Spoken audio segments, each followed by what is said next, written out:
Good evening, everybody. It is Tuesday, August 20th, day 36. And I said evening because it is, well, not quite. Our Big Brother time, it's about 5:30, about 8:30 Eastern time.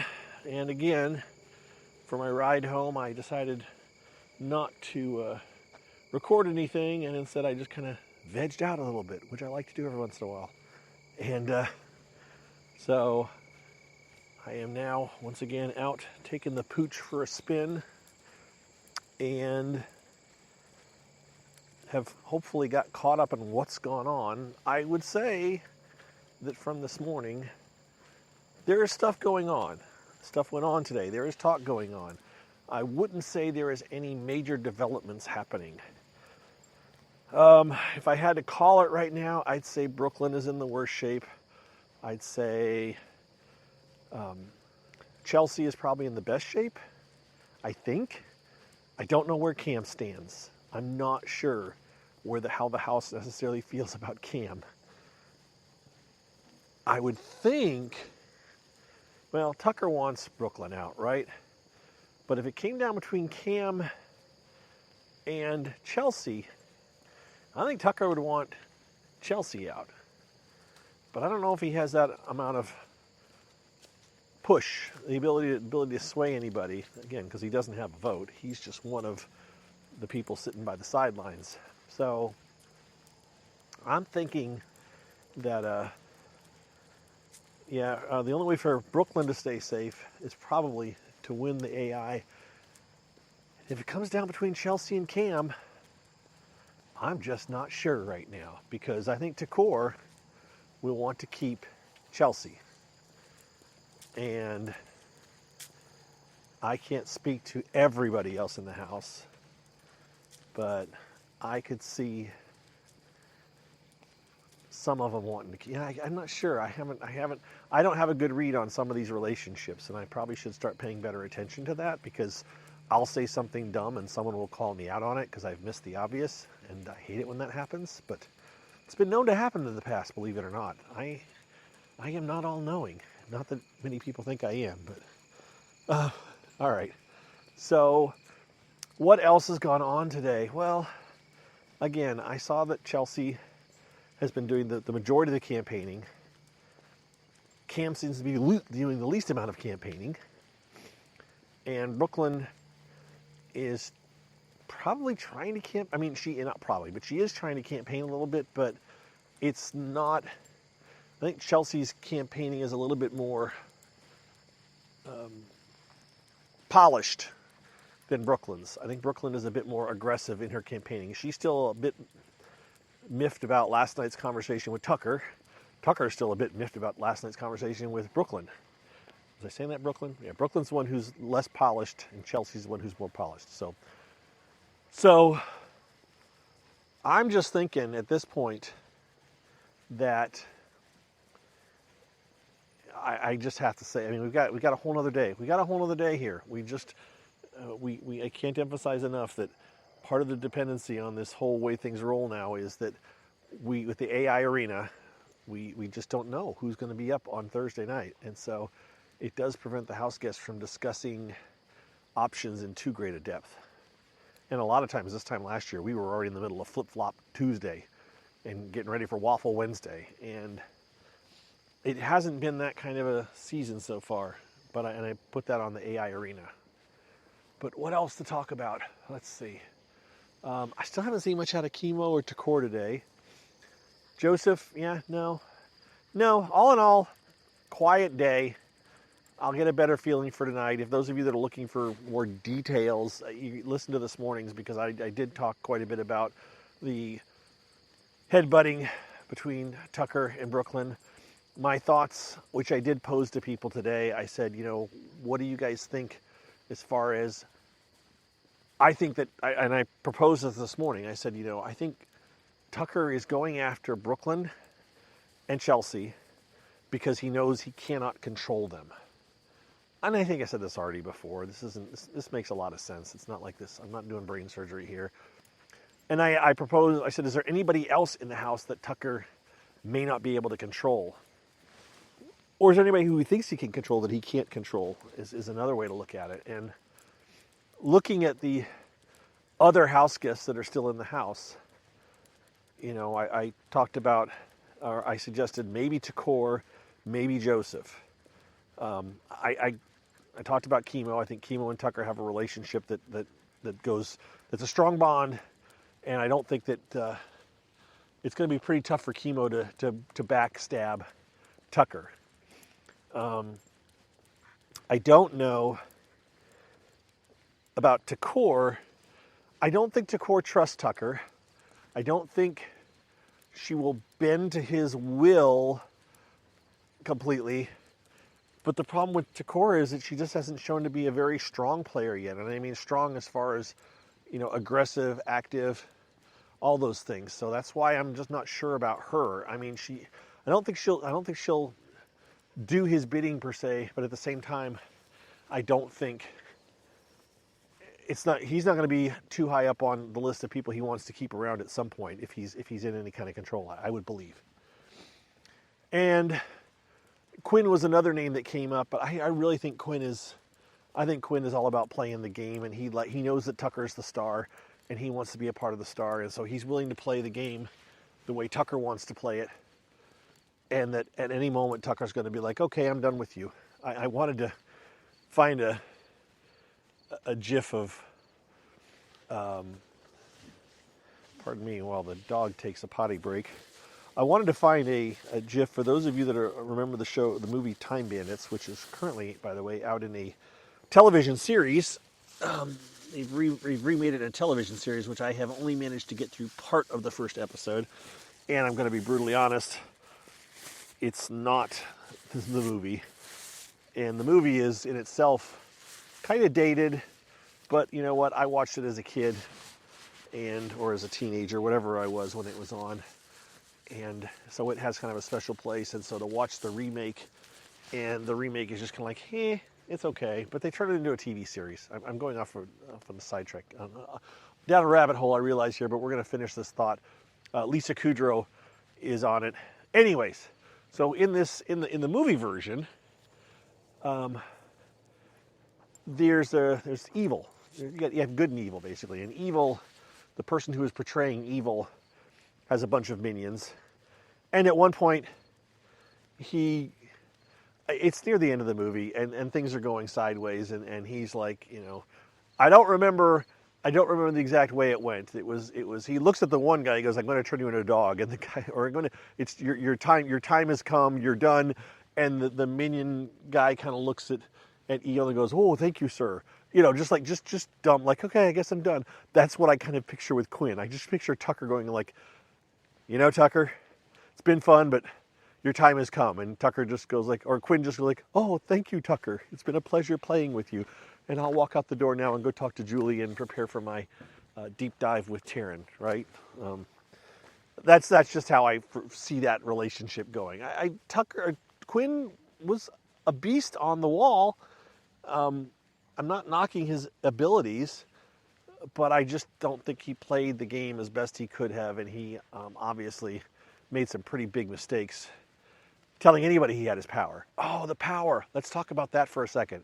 Okay, so I talked about the people that could go against Tucker, and we've covered that, so we actually are at a good spot to move on to the next topic, which, and I don't remember your name, and I'm sorry, but I've interacted with you several times. So one of the guys on Twitter tweeted at me in relation to this a comment that what Tucker might do if he gets the instigator power, right? Remember, this is the power that, as far as I'm concerned, and others agree, CBS or Big Brother came up with because Quinn never did the stuff that his power was supposed to do, which his power was also supposed to spread rumors and tell falsehoods and all this, and they never had him do it. It's not that Quinn didn't do it. They never had Quinn do it. And I'm thinking because they knew that Quinn was known, that it was just kind of silly. I think Quinn I said some stuff like, we're going to roast everybody and like I'm going to have fun. And I think they must have decided, you know what, that's not good enough. We're going to have to figure out a different way to do this.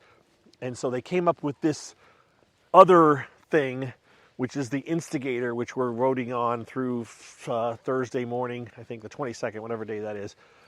And that person, there's no At first when I came up, I said there is no value to this power at all, right? This power has no, this ability, this thing has no power. It's not going to cause any kind of drama. It's just going to be silly. And then we get to vote money or a certain amount of money to whoever does it. First of all, we know. I mean, I can't say with 100% certainty, but I'm pretty darn sure that Tucker is going to get this power because Tucker has become the star of the show. And so I'm thinking Tucker's going to get the power. And what is Tucker going to do with the power? Well, he has the power to make other AIs say insulting things, right? Well, what a better way to stir up trouble than to do that. And what is Tucker like? Tucker likes nothing but to cause trouble. How could Tucker do it the best? And the best way for Tucker to do it would be for Tucker to have his own AI say things that Tucker would never say. To make Tucker look horrible. Have Tucker insult Rubina. Have Tucker insult the people, whatever he has to do to throw shade, to try to make him, and Tucker would then be aghast at, who's doing this? Why are you making me out to be a bad person? That's not, just it would be a whole acting thing for Tucker, which he's all about. So it'll be a whole character thing where Tucker can play the beaten down person. Now, they're going to have the AI instigator do it for multiple people. So there will be other angles with this, obviously, but that's the one I'm focused on. Tucker could actually use this to his advantage to put people on edge, shake it up, stir things up some more. It actually could be interesting to see. I don't know if Tucker's going to go for like Rubina and insult someone, because obviously it's going to come out at the end, whether it comes out during the show or after the show, and be like, wow, you were a real dick, you said these things. But that's what Tucker's doing, man, and that's how he wants to play. So I could see Tucker doing this, and I could see Tucker keeping a secret too. Although I could also see him telling one or two people, like telling Rubina, I did this stuff, it's part of my plan, don't be mad. I mean, I could see him letting in people that he absolutely trusted not to say anything to anyone else. Not that there's many of those people in the house. So anyways, that was the thought on that. I'll flesh that out again more. I'll probably talk about it 3 or 4 more times before it happens, however it happens, because once I get my hooks into something, I'm going to just pummel that thing until you're sick of hearing about it. And if it comes true, I look like a genius. And if it doesn't come true, I look like a dummy, but you all forget because I'm on to the next thing. All right, so one other thing I was going to talk about. So we're done talking about Big Brother, all right? So those of you that are only here for the Big Brother content, carry on, fast forward to the commercials, or just shut off, whatever you want to do. But there is a new show that I talked about. I talked about it, I think I mentioned it probably when I was in New York, but I had seen it teased a few months ago, and it's on several networks. It's on USA Network is one of them, and it premiered last night with 3 episodes. No spoilers here, by the way. There's no spoilers. I will not be spoiling any part of the show other than the way the game is played. That would be the only purpose, to kind of explain it, because that will lure you in and make you want to see it, or make you be like, okay, I'm not interested in that. And I can see it going both ways depending on what you like in reality shows. So the it was teased, and it happens to have, it's got like 12 people on it, I think. It's think of The Trust, think of The Circle, think of The Traitors, any of these kind of shows where you eliminate one person every episode. Think of Big Brother, but it's not a Big Brother. It's a, it was probably recorded over a couple of weeks at most, in a remote location, and it's all pre-recorded. There's nothing live about it. And I saw it was teased, and then when I was in New York, and so Xavier, who won Big Brother 23, is in the show. And Xavier from Big Brother 23 was at both nights of the premiere. And so I did talk to him one of the nights, I think it was the first night, and I said, I saw you in the show, it looks like it's really interesting. He was just all like, oh, and now of course he's promoting his own show, so why wouldn't he say it? But truthfully, he seemed like, oh yeah, it's really cool. Imagine this, imagine Big Brother, but this and this. And honestly, look, I'd probably had a couple of drinks and I was not listening, but it was kind of cool that I'm talking to Xavier and he's talking about his show. So I yeah, sounds good. And so take a picture with me, Xavier. And so I got a picture with Xavier. But it did sound interesting, and he was very enthusiastic about it. And so then I it came on last night, right? And I thought I'd set my YouTube TV to record it, and it didn't. But I did manage to start to watch the first episode last night because they played it like on 4 different channels at 10 different times. And so it's out there. And I've actually managed to record now. The first 3 episodes aired last night. I don't remember how many episodes there are. It's probably either 8, 10, or 12, somewhere in that number. And so I recorded the first 3 episodes last night. And I just finished watching the first episode and a very beginning of the second episode because they did a cliffhanger where you didn't find out a key bit of information. We didn't find out who was first to go until the beginning of the second episode. So, and you didn't find out who had won this special power. So the premise of this show is you're 12 people. They all get together. They're all talking.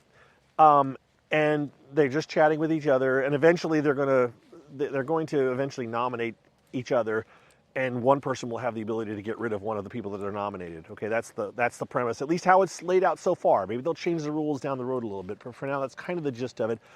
And what they do is they talk publicly, and then they go off in little cubicles.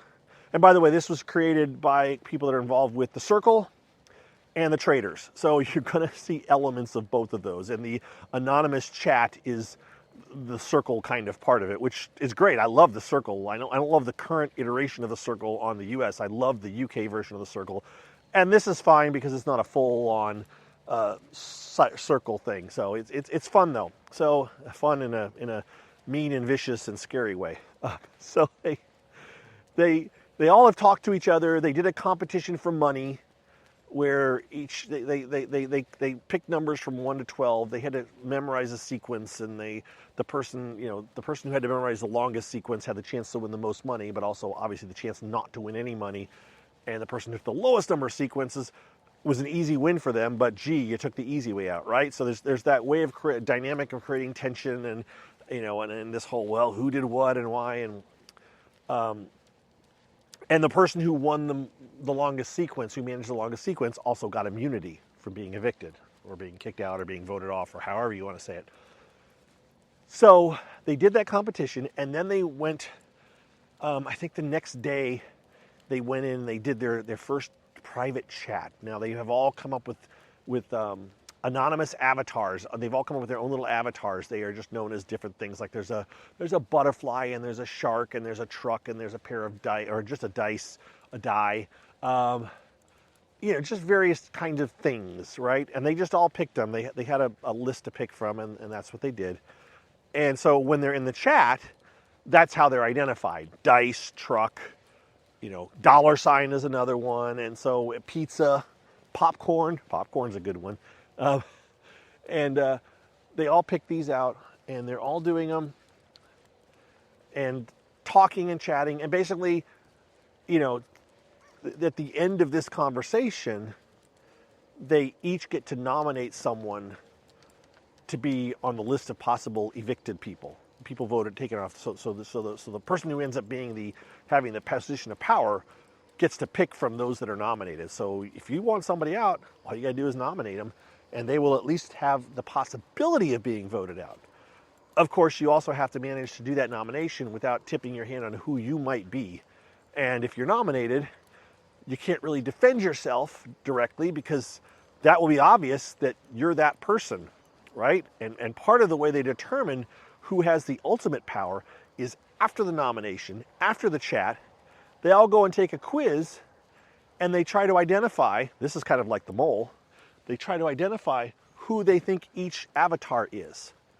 And the person with the highest score, the person that is the closest, gets that magical power, called the anonymous, right? That is the anonymous, and they then get to decide of all the nominees who's voted out. Does this all make sense? Have I lost you? It's fairly straightforward once you figure it out. Now, so I watched the first episode. They did a cliffhanger where at the end of the first episode, we didn't know who the anonymous was. We knew it was down to a couple of people, and we didn't know who got voted out. They showed that at the very beginning of the second episode. So somebody did get voted out or kicked out by the anonymous person. And we then were seeing, then came the aftermath. The person's gone. They're all talking, that thing. That's the next episode, and I haven't watched it. And I don't really need to go into that much detail for you for that part, because now you know. That should be enough for you to tell you, are you interested or not? Because it's going to get cutthroat. There's going to be yelling, arguing, betrayal, backstabbing, all that kind of stuff. I would put it on par with the Traitors, The Trust, which, if you haven't seen The Trust on Netflix, that's a pretty brutal reality show that I watched and I would watch again. So it's definitely not The Circle. The Circle, at least my version of The Circle, is a little bit not too, because I liked it. I would do The Circle if I had the opportunity. I would do The Circle. Matter of fact, I did apply for The Circle way back when, like after the first season or the second season on Netflix. I actually went through the process just on a whim, just like, why not? It was in the middle of the pandemic. Why not? Just give it a shot, because you would only have been gone for a very short period of time. I could have probably made it work with my job if I'd gotten past any point, but I didn't get anything. I didn't even get a tickle of an interest. So, it's an interesting show. I like it. I think it's going to be good, and it's got someone I know on it being Xavier. So I'll give you that much of a teaser. Xavier does not get evicted on the first night, and I don't know if and when he gets evicted. I'm just saying he doesn't get evicted the first night. That's all I know. That's it. That's what I got for you on that show. So think about, you may want to watch it, you may not. It's out there. It's interesting. And there are at least one or two of you that I know personally, actually three at this point now, that based on that may say, ooh, I want to check it out. And, so let me know. And I'll hook you up, if that makes sense, to those few people that I'm talking to. All right, what else do I got, folks? I think that's all I got. That's a much longer talk than I intended for tonight, but I did want to talk about that show, and we've talked to you for, oh my gosh, 22 minutes. All right, got to go, because a lot of you won't hear this till like tomorrow or something probably, because it's late. It's almost 9 o'clock. I mean, Grandma Deb, you're probably tired and going to bed at this point. It's almost, I'm teasing, by the way. It's almost 8 o'clock in Iowa. So everybody else, I don't know, but you guys have a wonderful Tuesday evening. We'll talk to you at some point tomorrow. I just realized, tomorrow, I don't know when I'm going to do my second one. It may be an abbreviated one, because I am, it may be a late one. It's either going to be early afternoon or late, like evening, like later than this, because I'm going to have dinner. My wife and I are going to have dinner with one of our kids, and that will take up a drive and take up and I try not to subject my wife to listening to me talk about Big Brother unless absolutely necessary. And those of you that have been listening for a long time, you know that I have done that. I have recorded those. I used to do Periscopes with her in the car sometimes. I guess I didn't do these podcasts, but there's a couple of times when we were out on trips and I did Periscopes, and she was in the car listening to me as I did those. So, all right, that's it. I'm done. I'm out of here. Talk to you guys on Wednesday. All right. See you later. Thanks. Bye.